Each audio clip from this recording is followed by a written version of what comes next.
تو وہ پیغمبر جس کے آباء و اجداد بھی اور جس کی نسل بھی بت پرستی سے اس قدر دور ہو، اس پیغمبر سے جو کہا جا رہا ہے وَالرُّجْزَ فَاهْجُرْ، اور بتوں سے دوری اختیار کریں، تو یہ حقیقی معنی میں نہیں ہے، ہمارے اور آپ کے لیے حقیقی معنی میں ہے۔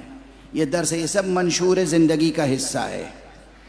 طہارت، طہارت سیرت، طہارت نفس، طہارت کردار، اور اصنام سے دوری، ہر طرح کے اصنام سے دوری، ہر طرح کے اصنام سے دوری، چاہے وہ خیالی اوہام و اصنام ہوں، چاہے ہوائے نفس کو آپ صنم بنا کے پوجنا شروع کر دیں، چاہے وہ کسی اپنے جیسے بشر کی اطاعت اور بندگی ہو، اس لیے کہ آپ نے جس کی اطاعت کی گویا اس کی عبادت کی،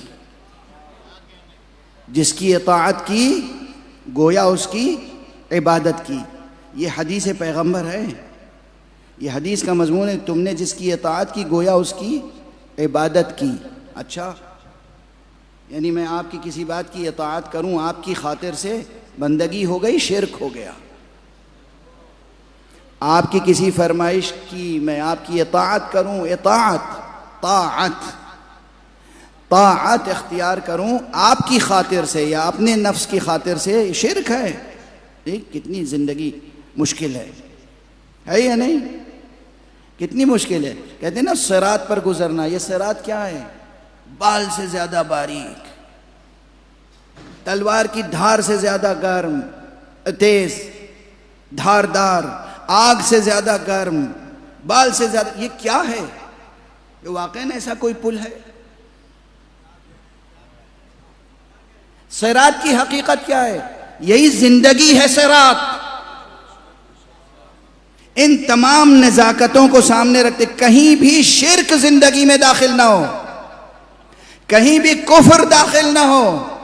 شرک کی تعریفات آپ غور فرمائیں گے، ایک چیز سن چکے ہوں گے واعظین سے، علماء سے، اور ذہنوں میں ہوگی یہ بات، لیکن پھر عرض کر رہا ہوں، عبادت کریں خدا کی، خدا کی عبادت، نہایت خلوص سے آپ نے وضو کیا، نہایت خلوص سے آپ نے نماز پڑھی، مگر جب آپ نماز پڑھ رہے تھے یا پڑھا رہے تھے باجماعت، یہ ہم لوگوں کے لیے زیادہ مشکل ہوتی ہے کہ شرک نہ ہو جائے عبادت میں۔ کسی کو اپنی آواز پہ ناز ہے، کسی کو اپنی قرأت پہ ناز ہے، کسی کو اپنے حافظے پہ ناز ہے۔ نماز پڑھ لیں خدا کے لیے، بس اب قرأت ذرا اس لہجے میں کی کہ لوگ متاثر ہو جائیں کہ میری قرأت کیسی ہے، لوگوں پہ یہ واضح ہو جائے کہ بھئی ماشاءاللہ کیا آواز ہے قبلہ کی، اور کیا قرأت ہے، اور کیا تجوید ہے، اور کیا مخارج ہیں۔ اس لیے ہمیشہ وہ ہمارے ہی پیچھے نماز پڑھیں، کسی اور کے پیچھے نماز نہ پڑھیں۔ یہ سب جو پیشہ ور دین فروش ہوتے ہیں ان کے جذبات ایسے ہی ہوتے ہیں۔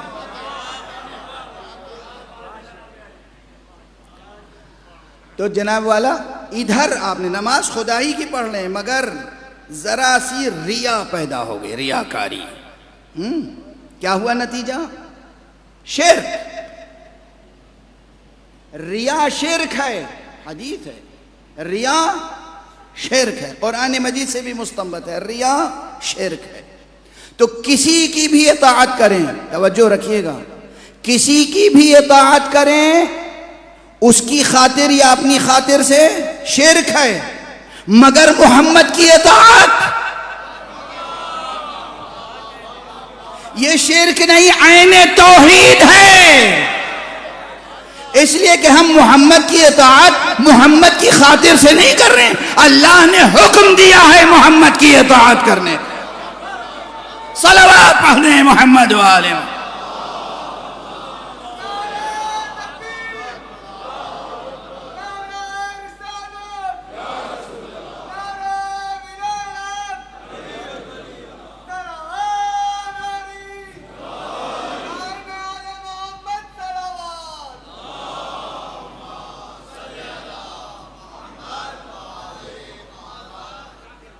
روشن ہوئی بات، واضح ہوئی۔ اب اگر ہم رسول کی اطاعت کر رہے ہیں، رسول کی تعظیم کر رہے ہیں، رسول کے ہر حکم کو مان رہے ہیں، رسول کی ہر پسند و ناپسند کا خیال کر رہے ہیں، یہ شرک نہیں ہے، کہیں شرک نہیں ہے۔ رسول ہوں یا جانے رسول،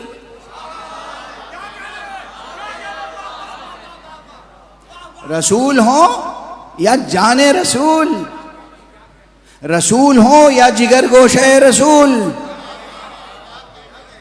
ان کی اطاعت اگر کریں تو شرک کیوں نہیں ہے؟ اس لیے کہ اللہ نے حکم دیا ہے، اللہ نے حکم دیا ہے، اور اللہ کے حکم سے رسول نے حکم دیا ہے، اس لیے ان کی اطاعت شرک نہیں ہے۔ اور اب اگر اسی کو ذرا اور ادبی ذوق کے ساتھ کہہ دیا جائے، ان کی اطاعت عین عبادت ہے، تو بھئی اس جملے پر وہی اعتراض کرے گا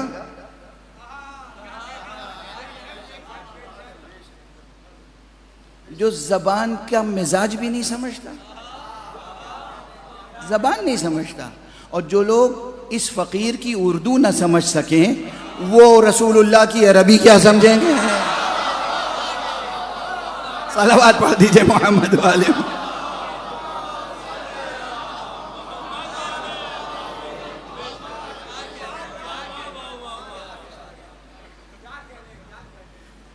رسول کی اطاعت عین عبادت خدا ہے، علی ابن ابی طالب کی پیروی عین عبادت خدا ہے، ائمہ اہل بیت کی اطاعت عین عبادت خدا ہے، کیونکہ اللہ نے حکم دیا ہے کہ ان کی اطاعت کرو۔